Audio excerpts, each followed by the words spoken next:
tenemos el siguiente problema, un circuito que aquí tiene unos interruptores que cambian de posición. Cuando se cierra permite pasar la corriente, cuando no se cierra no permite pasar la corriente. También tenemos acá un amperímetro. Un amperímetro es un instrumento que mide la corriente eléctrica.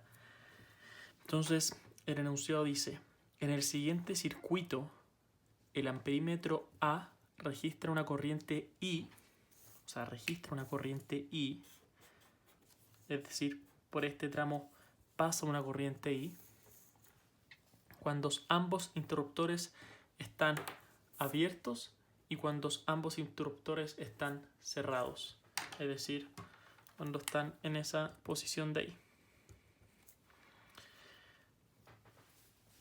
Hallar el valor de la resistencia R. Entonces tenemos un problema donde tenemos o conocemos la diferencia potencial, conocemos el valor de la resistencia, que es de 300 ohmios, 50 y 100, y no conocemos el valor de esa resistencia.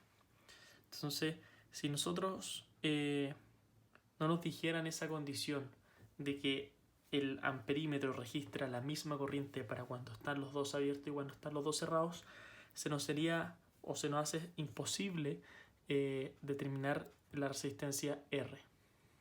Además, la corriente I no es una variable conocida, por lo tanto nosotros debemos calcularla. Entonces, ¿cómo podemos calcular la corriente I y cómo podemos calcular la resistencia R?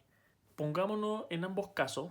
Supongamos que este circuito eléctrico se encuentra completamente con los interruptores abiertos y también cuando ambos interruptores están completamente cerrados. Veamos qué pasa y a ver si podemos despejar la variable I, o sea la corriente I que no es conocida, y la resistencia R. Probablemente vamos a tener que conocer la resistencia de cada uno de los tramos. Entonces, esta es la solución al problema número 5, y para solucionarlo debemos calcular la corriente que pasa por el amperímetro y calcular el valor de la resistencia R, como acaba de decir. Lo importante del enunciado es que en el amperímetro pasa la misma corriente I para cada caso. Eso es importante porque nos está dando una ecuación extra. Nos está diciendo cuánto tiene que valer la resistencia R para que la corriente I sea igual en cada caso. Eso nos está diciendo. Entonces, cuando ambos interruptores están abiertos, lo voy a dejar con verde, todo con verde. Cuando están abiertos, esto es cuando está abierto. Cuando los interruptores están abiertos. Cuando los interruptores están abiertos, nosotros partimos desde acá. Entonces imaginemos que se parte corriendo. Vamos para allá. Vamos a tomarnos aquí con un obstáculo. Perfecto, para allá, perfecto. Estamos corriendo para acá. Y acá tenemos que desviarnos, ¿cierto? Tenemos que tomar el camino de la derecha o de la izquierda. ¿Qué pasa si es que alguien toma el camino de la izquierda? Está cerrado acá, o sea, está abierto. Por lo tanto, es imposible que pase corriente por ahí. Por lo tanto, para allá no se va a ir nadie. Porque aquí te va a haber un letrero que te va a decir el camino está cerrado. Entonces, toda la corriente va a seguir derecho. Por lo tanto, la corriente va a ir por acá, va a dar la vuelta acá, va a seguir derecho y toda la corriente no se va a meter para allá, sino va a seguir derecho, derecho, derecho y miren, la corriente vale ahí. Entonces, acá sigue derecho, va a seguir por acá y cuando llegue acá nuevamente va a tener la opción de irse para acá o para allá. Pero como este interruptor está abierto, va a haber un letrero acá que te va a decir no pasar. ¿Por qué? Porque no hay camino. Entonces uno va a seguir derecho y va a pasar por acá. Y acá nuevamente hay dos caminos, pero también está cerrado. Por lo tanto, lo que va a hacer la corriente en este circuito va a ser irse por los bordes. Y es lo que tengo aquí. Nosotros sabemos que en el amperímetro se registra una corriente de I para cada caso. Por lo tanto, esta corriente que está acá es I. Toda esta corriente del circuito es I. La corriente es I, la corriente es I y la corriente es I. Listo, ya me definí la corriente del circuito. Ahora me tengo que definir la malla. Entonces me defino la malla. De nuevo, sí. Yo siempre, la mayoría de las veces me lo defino así. Y y quiero tapar la solución. Entonces, ¿qué tenemos que hacer? Bueno, sabemos que se puede utilizar todo lo que entra en un nodo tiene que ser igual a lo que sale.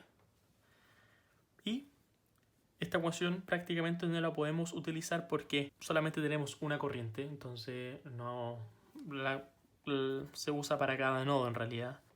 También tenemos que la diferencia de potencial de la malla es igual a 0. De la malla es igual a 0. Entonces tenemos esta malla, que es la única que hay en el problema, y tenemos que escribir la diferencia de potencial. Notemos que para la primera resistencia, que vale 300, vamos a tener que el sentido de la malla que yo me definí, o que nos definimos juntos, no coincide con el sentido de la corriente I, por lo tanto va a ser menos 300, de manera equivalente para el 100, va a ser menos 100 por I, de manera equivalente para la corriente de 50, y va a ser menos 50 por I. Por lo tanto, esto es lo que tenemos. Y el potencial, para el potencial este que está acá, notemos que el sentido de la malla entra en sentido positivo. Entonces, ahora que ya tenemos lista la ecuación, notemos que la única incógnita de esta ecuación es I. Por lo tanto, la podemos despejar y ahora es conocida. Entonces, ya conocemos esa corriente I que para ambos problemas, para cuando los interruptores están abiertos y cuando están cerrados, pasa la misma corriente por ese tramo de ahí. O sea, ese tramo lleva corriente I para ambos casos y ahora es conocida. Ahora, ¿qué debemos hacer? Ya conocemos la corriente I y lo único que no conocemos es la corriente, o sea, la resistencia R. ¿Qué pasa si estos interruptores están cerrados? Vamos a dibujarlo con azul. Cuando ambos interruptores están cerrados, es decir, están en esa posición, parte una corriente, por ejemplo una corriente I1, parte una corriente I1, por acá también va a ser I1, y cuando llegue a este punto que está acá, la corriente 1 se va a poder dividir en dos. Una corriente, nosotros sabemos que, porque el amperímetro mide para ambos casos la misma corriente, sabemos que para acá va a ser I, para ese lado va a ser I, pero para este otro lado va a ser una corriente desconocida I2. Ahora sí se puede venir por acá porque ya no va a estar ese letrero que te va a decir no pase, que el camino está cerrado, porque ahora sí está abierto. Entonces se va por acá, está la corriente 2, y cuando lleguen a este punto que está acá, ¿qué va a pasar? Nosotros sabemos que la corriente 1 es igual a la corriente 2 más la corriente I. Por lo tanto, la corriente 2 más la corriente I es igual acá nuevamente a la corriente 1. Y ahora llegamos a este punto que está acá. Acá tenemos este camino abierto y esto tiene un nombre especial, si no me equivoco se llama cortocircuito, que lo que está pasando es que por este lado que está acá tenemos una resistencia y por este lado que está acá no tenemos ninguna resistencia. Si ustedes están corriendo y saben que por acá tienen un obstáculo, ¿por qué lado se van a preferir ir? Obviamente se van a preferir venir por el lado de acá. Por lo tanto, la corriente I1 va a continuar por aquí hasta llegar ahí, hasta la diferencia de potencial. Cuando ambos están cerrados, vamos a tener de esta manera el circuito. Nuevamente aplicamos las ecuaciones que nosotros sabemos, la ley de Kirchhoff, que en un nodo la sumatoria del nodo o todo lo que entra debe ser igual a todo lo que sale. Por lo tanto, la corriente 1 es igual a la corriente 2 más I, que es lo que tenemos aquí. Y reemplazando el valor de la corriente I, que nosotros sabemos que vale 1 partido por 300, porque el amperímetro mide la misma corriente para los dos casos, vamos a llegar a esa ecuación que está ahí.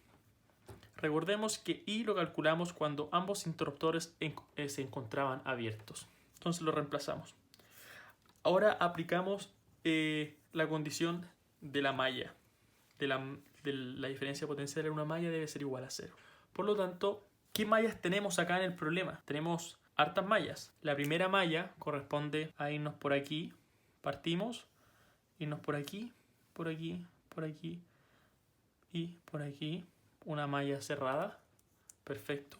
Otra malla corresponde a partir aquí, vamos para allá y en vez de tomar ese camino, tomamos el camino por arriba y nos vamos por acá, perfecto.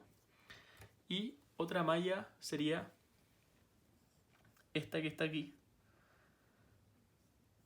Pero, si se acuerdan en un video, yo les dije que estas ecuaciones iban a ser linealmente dependientes. ¿Por qué? Porque esta malla contiene ese trayecto que está ahí y esta otra malla contiene ese trayecto que está ahí. Y la malla tercera, esta chiquitita, es este trayecto con este trayecto que al final se puede escribir con las dos anteriores.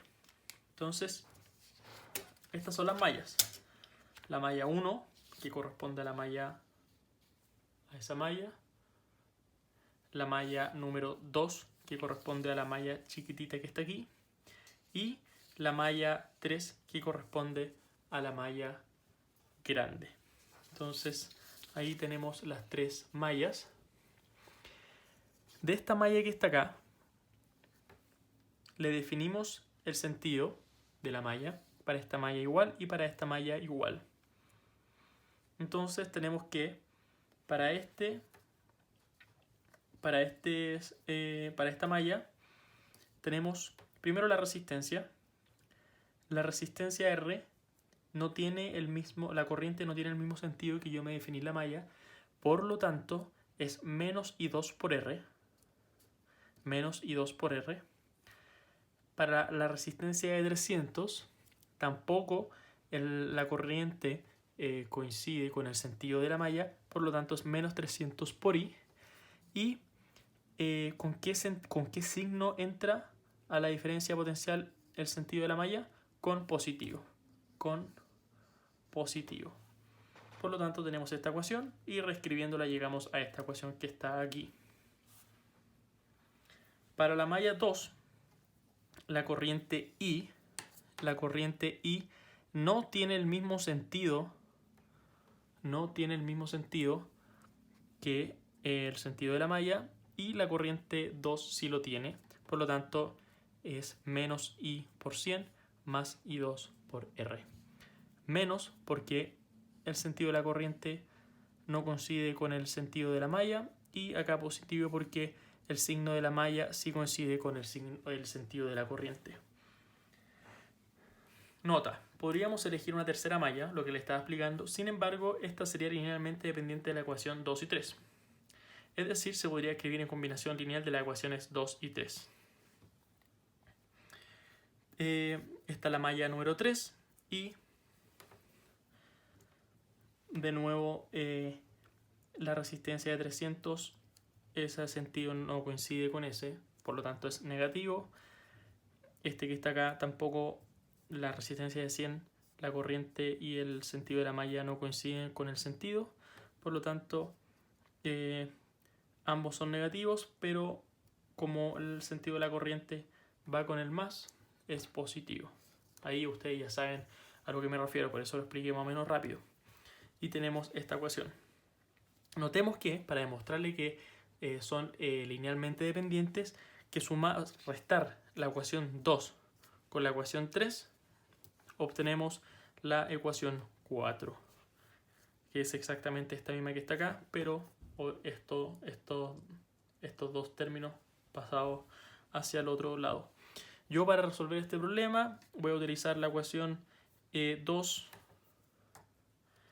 3, o sea, se deben seleccionar dos de estas tres ecuaciones, y las ecuaciones que yo seleccioné es la ecuación 2, la 4 y la ecuación 1 que fue calculada recientemente, que es la de la electricidad, la de las corrientes. Entonces tenemos la ecuación 1, 2 y 4, aquí están escritas. De la ecuación 3 inmediatamente puedo despejar la corriente 1. De la corriente 1, de la ecuación 1, puedo despejar la corriente 2. Y finalmente, reemplazando en la ecuación 2, se llega a que la resistencia vale 600 ohmios.